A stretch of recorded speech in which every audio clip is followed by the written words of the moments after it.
No obstante el anuncio al eventual confinamiento y endurecimiento de las medidas, áreas de alto riesgo como las del transporte público persiste en incurrir en quebrantar el decreto y poner en riesgo a los usuarios. Hola, buenas tardes. Quisiera compartir mi malestar con estos tipos del transporte público. Hacen lo que quieren y no respetan que estamos en pandemia. Este tipo se la pasa tosiendo y sin cubrir la boca todo el camino, usando el teléfono y sin cubrebocas. Es de la ruta gris 1, unidad 91.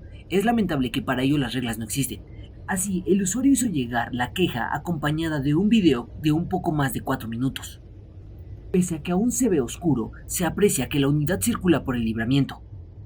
Es conducida por un chofer obeso, de barba, acaso 33 o 34 años, de esos relajados que van echando desmadre mientras conducen.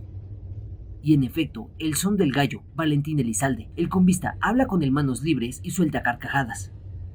Jamás se da cuenta de que el vigía, su copiloto, un molesto usuario, le graba con el celular. Con la ventana abierta, el ñoño conductor se avienta unos tosidos de esos que casi expulsas medio pulmón. Lo hace sin cubrebocas, pero no se da cuenta de que es filmado. Transcurren los minutos y un nuevo ataque de tos hace presa de él, y mientras conduce es inevitable que lo que expulsa circule en la cabina de la unidad, pues no se ve intento por cubrir la boca y contener los tosidos.